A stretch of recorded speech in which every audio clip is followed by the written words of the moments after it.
بسم اللہ الرحمن الرحیم۔ شروع اللہ کے نام سے جو بڑا مہربان نہایت رحم کرنے والا ہے۔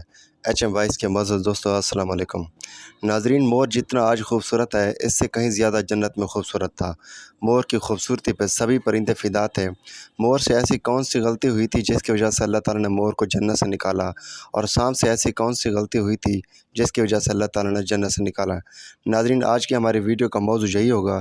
یہ سب باتیں جاننے کے لیے ویڈیو کو اینڈ تک ضرور دیکھیے گا۔ ناظرین، اللہ تعالیٰ نے جب حضرت آدم اور ام حوا کو پیدا کیا تو ان کو پیدا کرنے کے بعد جنت میں بھیج دیا۔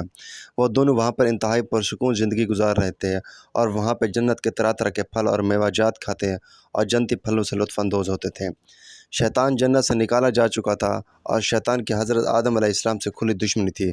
وہ آدم علیہ السلام کو جنت سے نکالنا چاہتا تھا، جس کے لیے وہ 300 سال تک جنت کے دروازے پر بیٹھا رہا تاکہ وہ کسی طرح کسی سے بات چیت کر لے۔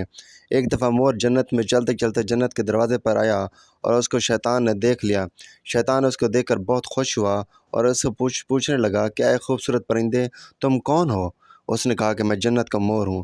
اور تم کون ہو؟ تو شیطان نے کہا میں عالم کروبیہ کا ایک فرشتہ ہوں جو اللہ تعالیٰ کی عبادت سے ایک منٹ بھی غافل نہیں ہو۔ میری خواہش ہے کہ میں جنت میں اندر داخل ہو کر جنت کا مشاہدہ کروں اور وہاں کے مزیدار میووں اور پھلوں سے لطف اندوز ہوں۔ شیطان نے مور سے کہا کہ اگر تم مجھے جنت میں لے چلو گے تو میں تم کو 3 ایسی باتیں بتاؤں گا جس سے تم ہمیشہ کے لیے جنت میں رہو گے، اور تمہیں کبھی بڑھاپا اور بیماری نہیں لگے گی۔ یہ بات سن کر مور بولا کہ میں تو یہ کام کر نہیں سکتا، لیکن میرا ایک دوست ہے جو یہ کام کر سکتا ہے۔ تو مور نے جا کر اپنے دوست سانپ کو یہ ساری کہانی سنائی، جس پر سانپ آیا اور شیطان کو پیٹ میں ڈال کر جنت میں لے گیا، جس پر شیطان خوش ہوا اور اپنے مقصد میں کامیاب ہو گیا۔ جب شیطان یہ منصوبہ بنا رہا تھا تو جنت کے دربان یہ سب دیکھ رہے تھے۔ جب شیطان جنت میں داخل ہو گیا تو جنت کے دربانوں نے اسے باہر نکالنا چاہا، تو اللہ تعالیٰ نے اسے روک لیا، کیونکہ اللہ تعالیٰ حضرت آدم علیہ السلام کا امتحان لینا چاہتا تھا۔ شیطان حضرت آدم اور ام حوا کے پاس گیا اور اس سے محبت کا اظہار کیا۔ حضرت آدم اور ام حوا نے اسے نہیں پہچانا، کیونکہ ماضی کے مقابلے میں اس کی شکل بہت زیادہ تبدیل ہو چکی تھی۔ شیطان نے حضرت آدم سے کہا کہ میں چاہتا ہوں کہ آپ دونوں ہمیشہ کے لیے جنت میں رہیں اور اسی طرح کی جنت کی لذتوں سے لطف اندوز ہوتے رہیں۔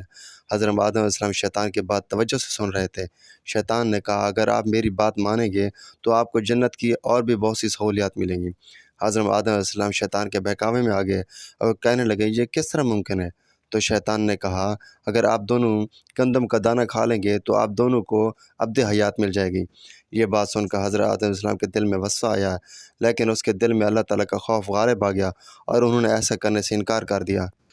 لیکن ام حوا شیطان کی باتوں میں آ گئی اور حضرت آدم علیہ السلام کو ساتھ ملا کر وہ دانہ کھا لیا، جس پر اللہ تعالیٰ نے ان کی نافرمانی کی وجہ سے جنت سے نکال کر فرشتوں کو کہا کہ اسے سری لنکا کی سرزمین پہ اتار دیا جائے، اور ام حوا کو کہا جدہ کی سرزمین پہ اتار دیا جائے۔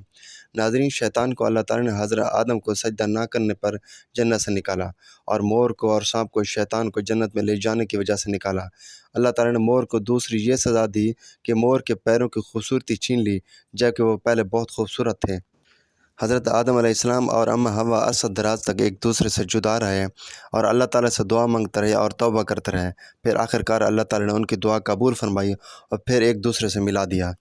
ناظرین، اگر آپ کو یہ ویڈیو اچھی لگی ہو تو چینل کو سبسکرائب کریں، لائک کریں، خود بھی اسلامی علم حاصل کریں اور بچوں کو بھی سکھائیں۔ تو اگلی ویڈیو میں پھر ملیں گے، اجازت دیجیے، اللہ حافظ۔